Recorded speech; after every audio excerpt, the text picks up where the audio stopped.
আসসালামু আলাইকুম আপু ভাইয়া, তোমরা কেমন আছো? আল্লাহর রহমতে অবশ্যই ভালো আছো। আর আজকে একেবারে খুবই দুর্দান্ত ও লোভনীয় মজার আস্ত জলপাইয়ের বেস্ট আচার তৈরি করে দেখাবো। আর এইরকম জলপাইয়ের বেস্ট আচার কিন্তু খেতে দারুণ স্বাদ। আর এইরকম মজার আস্ত জলপাইয়ের বেস্ট আচার খেতে কিন্তু দারুণ স্বাদ। তোমার অল্প বানালে কিন্তু হবে না, বেশি করে বানাতে হবে। আর ছোট বড় সবাই কিন্তু খেতে খুবই পছন্দ করবে। তাহলে চলো খুব সহজে রোদ্রের ঝামেলা ছাড়াই এই রকম জলপাইয়ের আস্ত বেস্ট আচার কিভাবে বানানো যায় সেই রেসিপিটা তোমাদের সাথে শেয়ার করব। আর অবশ্যই তোমাদের ভালো লাগবে। আমি প্রথমে চুলায় একটি কড়াই বসিয়ে দিব। কড়াইতে পরিমাণ মতো খাবার রেগুলার সরিষার তেল 1.5 কাপ এবং সাথে হাফ কাপ আস্ত রসুন দিয়ে দিব এবং ভালোভাবে গরম করে নিব। চুলার হিট অবশ্যই মিডিয়ামে রাখতে হবে, না হলে কিন্তু তোমার তেলগুলো একেবারে বলক দিয়ে পড়ে যাবে। সরিষার তেলগুলো আমার ফুটেছে, তেলগুলো এখন চুলার থেকে নামিয়ে নিব। বেশি জাল দেওয়ার দরকার নেই, না হলে কিন্তু রসুনগুলো পুড়ে যাবে। আর তেল আর রসুনগুলো ঠান্ডা করে আচারে দিয়ে দিব। আমি এখানে 1.5 কেজি বড় জলপাই নিয়েছি। জলপাইগুলো ভালো করে ধুয়ে নিয়েছি। এগুলো এখন একটি ছুরি দিয়ে কেচে নিব। তোমরা চাইলে বটি দিয়েও কেচে নিতে পারো, তবে কেচে নেওয়ার সময় অবশ্যই সাবধানে কেচে নিতে হবে, না হলে কিন্তু হাত কেটে যেতে পারে। প্রতিটা জলপাই এভাবে আস্তে আস্তে কেচে নিতে হবে। আর এই রকম কেচে নেওয়া জলপাইয়ের আচার খেতে কিন্তু দারুণ স্বাদ, কিন্তু বানাতে একটু কষ্ট হয়, কিন্তু খেতে কিন্তু দারুণ লাগে। জলপাইগুলো আমার কেচে নেওয়া হয়েছে। জলপাই আচারের জন্য শুকনো মশলা ভেজে নিব। আমি প্রথমে চুলায় একটি তাওয়া বসিয়ে দিয়েছি। আর এখানে পরিমাণ মতো কয়েকটা শুকনো মরিচ ভেজে নিব। আর অবশ্যই চুলার হিট মিডিয়ামে রাখতে হবে, না হলে কিন্তু মরিচগুলো পুড়ে যাবে। আমি এখানে পরিমাণ মতো পাঁচফোড়ন দিয়ে দিব। এগুলো হালকা ভেজে নিব।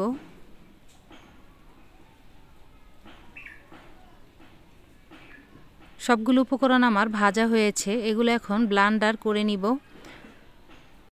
কেচে নেওয়া জলপাইগুলো আমি একটি বাটিতে নিয়েছি। আর সবগুলো জলপাই সেম এভাবেই কেচে নিতে হবে।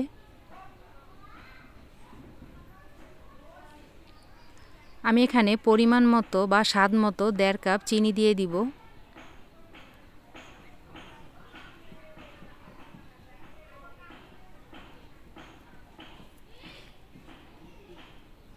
হাফ টেবিল চামচ লবণ দিয়ে দিব পরিমাণ মতো বা স্বাদ মতো।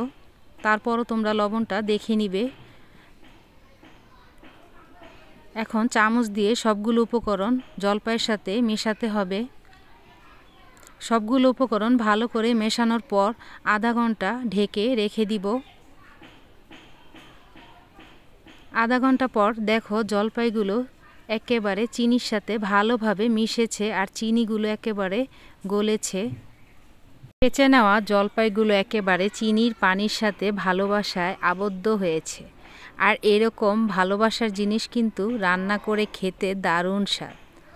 তাহলে চলো খুব সহজে খুবই মজা করে বেস্ট জলপাইয়ের আচার তৈরি করা যাক। আমি প্রথমে চুলায় একটি কড়াই বসিয়ে দিয়েছি। কড়াইতে পরিমাণ মতো খাবার রেগুলার সরিষার তেল 1 কাপ দিয়ে দিব। আর চুলার হিট অবশ্যই মিডিয়ামে রাখতে হবে। আমি এখানে কয়েকটা শুকনো মরিচ কেটে নেওয়া দিয়ে দিব।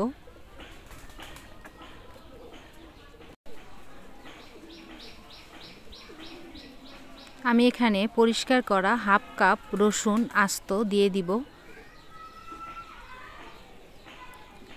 আর এখন অনবরত নাড়তে হবে। আর চুলার হিট অবশ্যই মিডিয়ামে রাখতে হবে।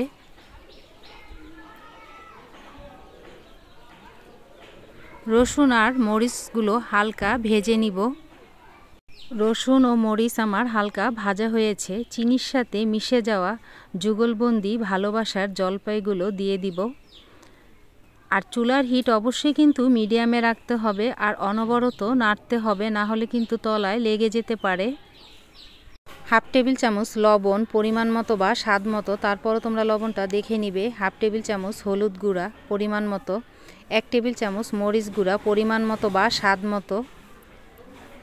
এখন সবগুলো উপকরণ জলপাইয়ের সাথে ভালো করে মেশাতে হবে আর অনবরত আস্তে আস্তে নাড়তে হবে। জলপাইয়ের আচারগুলো মিডিয়াম হিটে রান্না করতে হবে আর অনবরত আস্তে আস্তে নাড়তে হবে। আর জোরে বেশি নাড়লে আচারগুলো কিন্তু ভেঙে যাবে। আর এভাবে আস্তে আস্তে জাল দেওয়ার পর আচারের কালারগুলো খুব সুন্দর হয়ে আসবে। আচারগুলো আমার কিন্তু প্রায় হয়ে গেছে।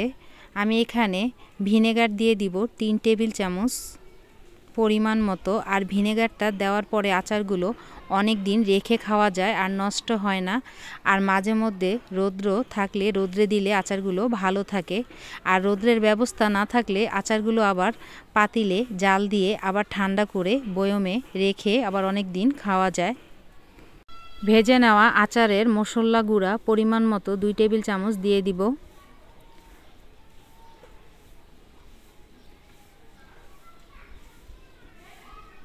দুই টেবিল চামচ ভাজা শুকনো মরিচ গুঁড়া পরিমাণ মতো বা স্বাদ মতো দিয়ে দিব। সবগুলো উপকরণ আবার আচারের সাথে ভালো করে মেশাতে হবে। আর এখন অনবরত নাড়তে হবে। আর দেখো আচারের কালারগুলো মাশাল্লাহ দেখতে দারুণ হয়েছে, খেতে কিন্তু দারুণ স্বাদ। আর কার কার জিভে জল এসেছে আমি কিন্তু দায়ী না। আর এইরকম করে মজার কেচে নেওয়া বেস্ট জলপাইয়ের আচার যারা এখনও বাসায় তৈরি করনি অবশ্যই কিন্তু বাসায় তৈরি করে খেয়ে দেখো। একবার বানালে কিন্তু বারবার বানিয়ে খেতে মন চাইবে। আর জলপাইয়ের আচারগুলো এভাবে মিডিয়াম হিটে জাল দিতে দিতে একেবারে ঘন হয়ে আসবে আর এরকম মাখা মাখা হয়ে যাবে। তখন চুলার থেকে নামিয়ে ঠান্ডা করে নিতে হবে। আর জলপাইয়ের আচারে কিন্তু আমি কোনো রকম পানি দেই নেই, চিনির পানিতেই আচারগুলো ভালোভাবে কষাতে হবে।